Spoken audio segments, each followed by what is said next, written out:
I keep coming back to this theme of personal power. What gives us power, what drains us power, how we use our power. And I feel like so many of us have a negative connotation of power because we see people misusing it and abusing it in the world to hurt and harm people. And it makes us wary of it. And as women, we have had systems and traditions and so many things put in place to distance ourselves from our power because goddamn, do we have so much of it innately. The more you can make peace with the idea that you are powerful and that you can use your powers for good, the more you are able to then understand how to cultivate them and how to use them in a responsible and efficient way. I think that at its core, power isn't leverage. It's not. True power doesn't come from controlling people or controlling populations. True power is this reservoir of energy that lives inside you or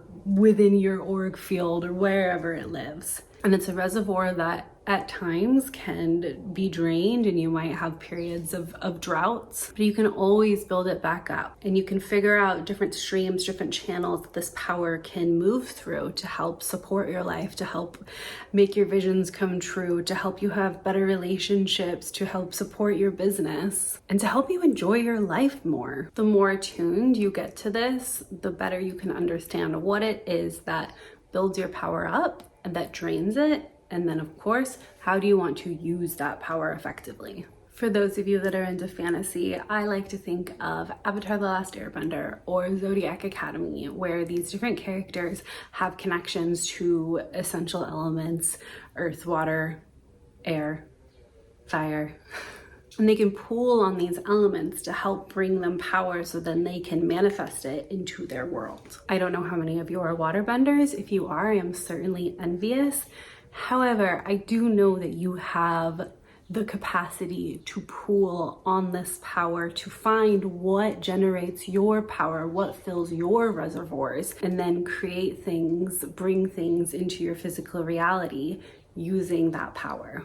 And it can take time, and what brings you power can change over time. I feel like there are things that are probably consistent throughout your lifetime, but others that change or they adapt and shift into something else. Like your meditation practice might have looked a certain way at one point when you first started, and now it looks completely different. And if you don't have a meditation practice, that is one great way to generate power. Having this list of things you can go to when you are in need of a boot up, when you really need to refuel.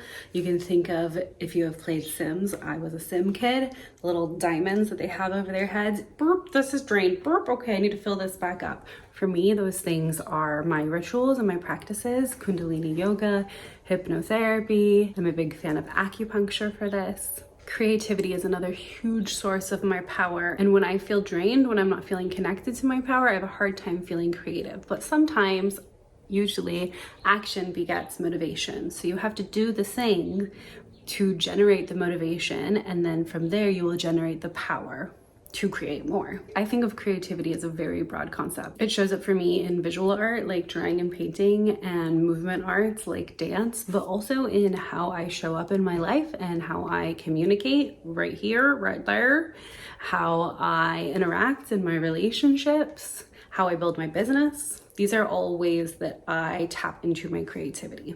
Going into nature, as you can see, I thrive. That's a big old blackberry bush right there, and I'm gonna go pick some berries after this. I thrive in places where I have easy access to nature. I have lived in quite a few cities, and this is something that I learned about myself over time, that these are the environments that I really thrive in. These are the environments that allow me to easily refuel my energy, refuel my power, and not get as drained as fast. Because I'm a sensitive Sally, what can I say? And then how you use your power. How are you showing up in your relationships? How are you treating the people around you? When an idea comes to you, are you taking action, and are you actually trying to bring that into the physical world?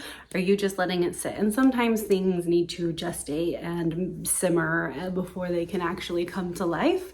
Or maybe one idea transforms into to another, but are you constantly doing that? Or are you taking action when you feel the nudge to? Do you trust yourself? Having personal power allows you to trust yourself. It gives you confidence. It allows you to lean into your actions and trust that you can be successful, that your ideas are worthy of being seen and heard by the world, and that you're a person of immense innate value. I've been examining this topic more lately because my power has felt drained, and I think when you're in a weird place, when you are experiencing a bit of a hardship, it helps you examine the thing at a closer level. So remember, you are powerful.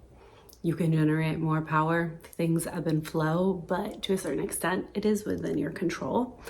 And you can use your powers for good because you are good. I'm Natasha Weiss. If you want to hear more rants and rambles and talks about woo-woo, AI, creativity, and business building, spiritual business building, then hit that subscribe button. I'll see you next time.